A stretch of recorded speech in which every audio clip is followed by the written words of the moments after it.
Hi, I'm Bob with Easy Estimator. I wanted to go through the third video on how to create codes using the Easy Estimator app.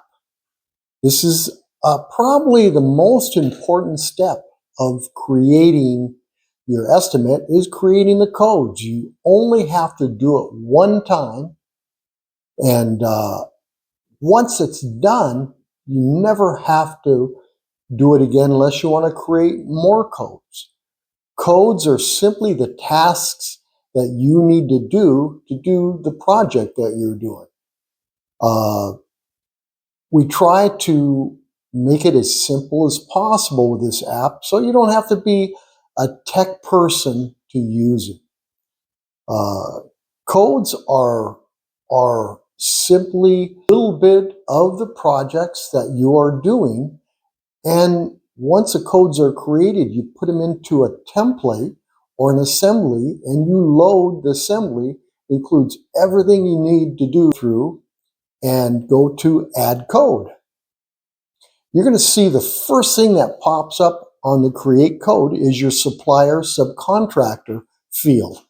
If you're using Home Depot or Lowe's or Ferguson, or you can fill in a subcontractor name if you subcontract out your work. So let's go ahead open that up, and you'll see there's a drop-down list of some of my suppliers. I have Lowe's Pro Builders, which is my company, construction company. I have Home Depot, and then I have Home Depot Paid. Now, when I first designed the software that this app was designed after, this was over 20 years ago.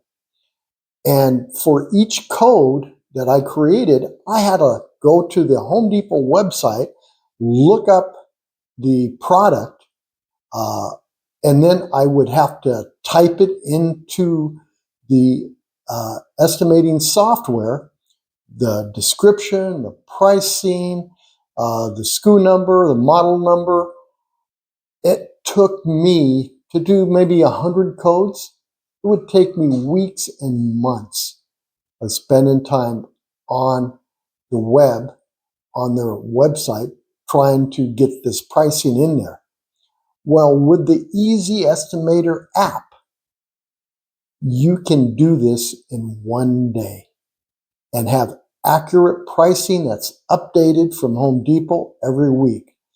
It doesn't matter whether it's windows, doors, nails, and screws, anything to do with construction that they sell, you can have it in your app, and it's accurate and updated pricing. So on the main dashboard, you're going to create code. You're going to go to the field that says supplier or subcontractor. You're going to add a supplier in there from the list that you had put in previously on the previous video regarding suppliers. I'm going to go ahead and do the one from Home Depot, which is the paid. You're going to end up with a blank screen, and then let's search for, let's say, water heater. I put water heater in the field. I put the search icon, and it pulls up all the different water heaters. I'm going to pick out a water heater that I want to install. They have 40 gallon, they have 50 gallon, they have Rheem water heaters. They have all kinds of water heaters that you can pick from. I think I'm going to do the gas water heater, and this one is, they've got electric ones in here too, but I'm not going with electric. I'm installing a gas one. So I'm going to go with the 50 gallon. Oh no, that's the natural gas. Yeah, natural gas. I'm sorry. I'm going to go with the 40 gallon Performance Platinum 40 gallon tall 40,000 BTU natural gas water heater for $709. I'm going to click on that, and then there's a green add button. I'm going to add that, and it fills it in on the create code. The next thing you want to do is create a code name. You want something simple, something that people, that your estimators or you can remember. So simple for me would be water heater. type that out, and then put 40 gallon. How simple is that?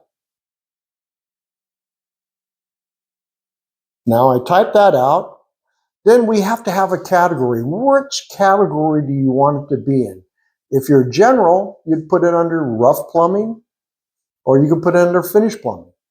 If you're a plumber, you can put it under the same thing.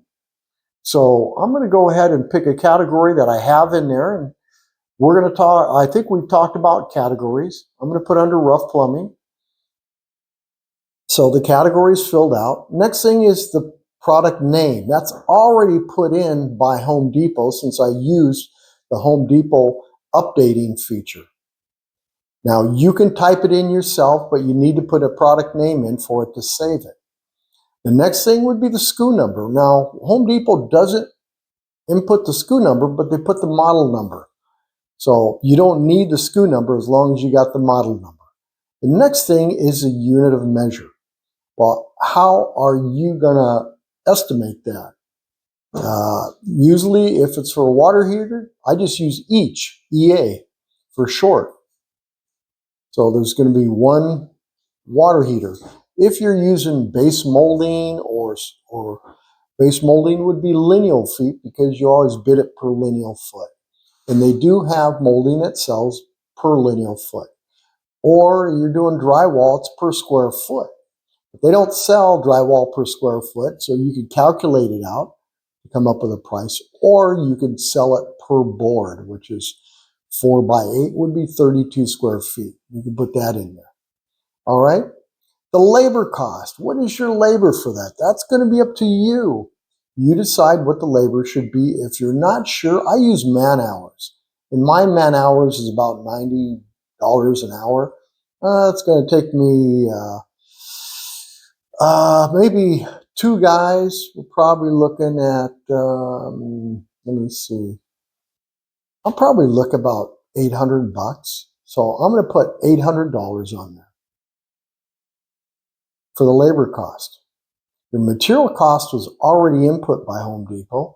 Is there miscellaneous cost? Well, of course there is going to be cost of taking out the old water heater, a shelter for the water heater if you need to put one in. You're going to need the vent stack for the water heater and the vent stack cap for the water heater. That's the double-walled vent. You're also going to need the gas line, the supply lines. So you could add those in under miscellaneous, but they will not be updated along with the water heater. It only updates it if it's on a single code. So what I would do is I would write a code for each one of those items, and you put them together when you create the template. It adds all 5 of those codes together. And I'll show you how on the app when I do it. The last thing you're going to do is miscellaneous, description. The description is what type of work you're going to do because that is going to print out on the estimate to the customer. So I'm going to put install. And to make it easy, what I do is I copy and paste the description from the product name. And it's easy. You just copy and paste it. And then I put install, and then I paste it in there. I thought I copied it.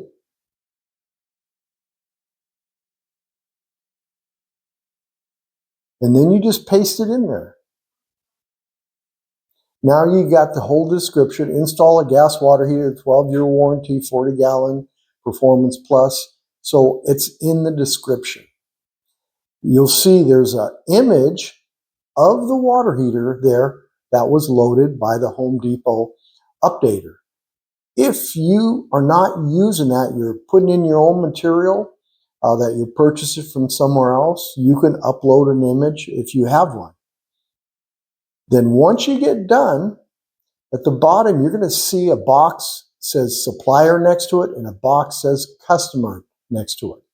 What that is used for is if you want to get a material list for the supplier, you just check that box. And if you want this to be on the customer list for the customer, you also check the box. Now, when you create these codes, there's certain things you don't care that the customer needs to be on the material list. They don't need to see the dual wall pipe or the pipe cap or the copper water supplies for the water heater or the gas lines. They don't need to see all that rough plumbing. So you just check that for the supplier and not for the customer. Now, one thing I'm going to tell you about creating codes, which is really important, is since you're creating the code, you want to put disclaimers in your codes. So you got to consider a code is the description is almost like a legal contract. So you want to put in as much information regarding what you're installing. Because I'll tell you what, if you're very vague on your description, you just put in I'm installing a water heater, and you don't tell them what the brand was, which model number or anything else, your customer will expect you to put the best and most expensive water heater in there. So you want him to know what you're installing for the price that you're charging him. You also want to put disclaimers in there that when we do stucco, we put in there that contractor not responsible for minor cracks in the stucco during the curing period, which stucco will crack, and they think it's something that you did as a contractor. Same thing with cement. You do the same thing, that contractor not responsible for minor cracks in the concrete during the curing period. And we do this to protect ourselves so the customer doesn't come back to us. One of the things a customer came back to me on recently was a white stucco, and his house was white stucco. And because it was new stucco, it didn't match. We were doing a 2-story. He complained. Finally, I had to paint 2 walls just to match his house because the guy was complaining. So now I have it as a disclaimer that contractor not responsible for color to match exactly or painting of stucco to match. That way, I'm protected and the customer knows. Expectations are everything.